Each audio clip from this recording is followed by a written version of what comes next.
Angela Swanson is here, also running for City Council in South Lake Tahoe. Thanks for coming in. Thank you. Get the word out. So Absolutely. Last couple of days. I've asked the other candidates first thing, why in the hell would you want to get into politics? Well, of course, I'm sure all of them have told you it's for the money, of course. Yeah, the $450 $450 a month, and the prestige is of being on $450 a month. $450 a month, and the prestige of being on TV, regularly, so I get better haircuts or something.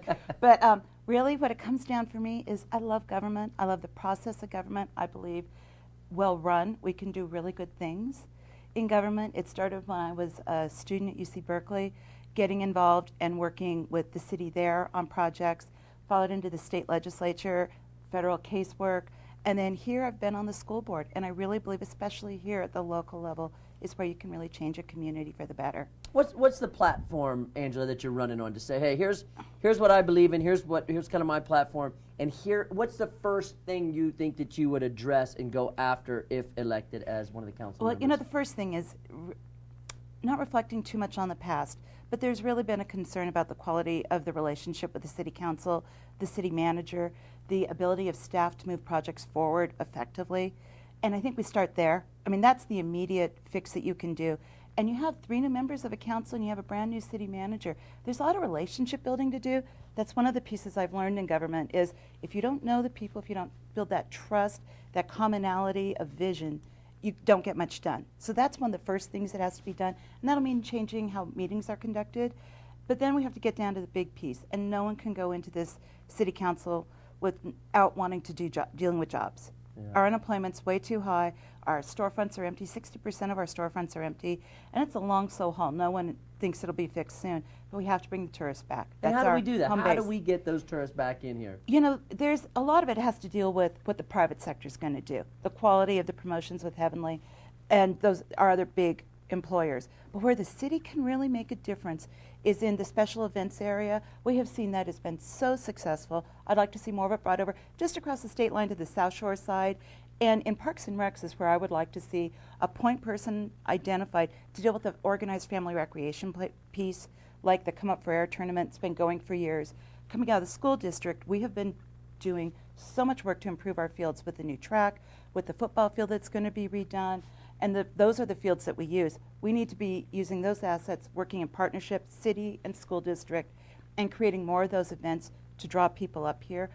We know that every tourist dollar that comes in, for instance, in the Come Up for Air tournament, 92 families, each family estimated to be spending $250 a day there per person. It was a $3 million draw.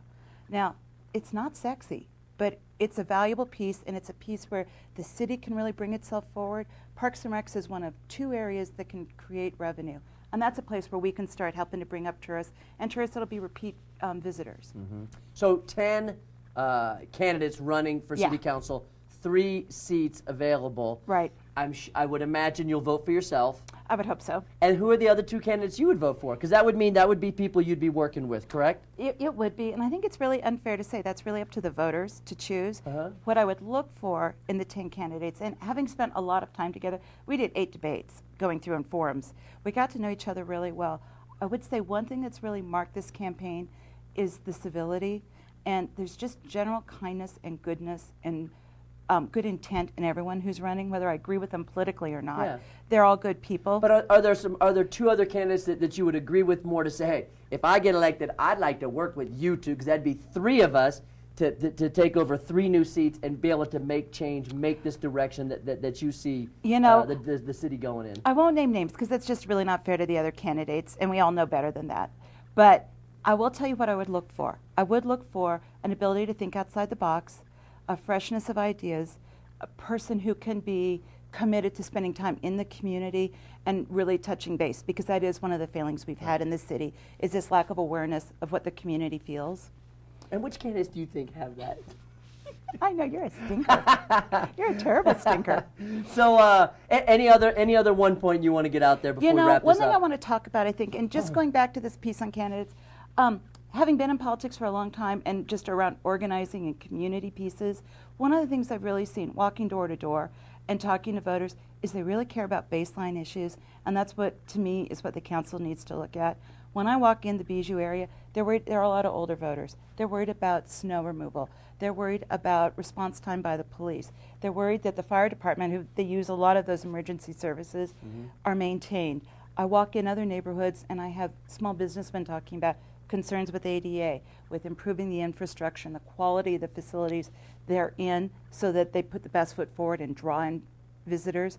I have other residents that are really concerned about maintaining our parks, expanding it. Gary Moore, if you're out there, he is the most loved person in this whole darn town. Gary's watching for sure. But it's amazing. But to be named by that as what's a valued service, they're really looking and trusting the city to deal with baseline and to move forward. And I think that's a piece.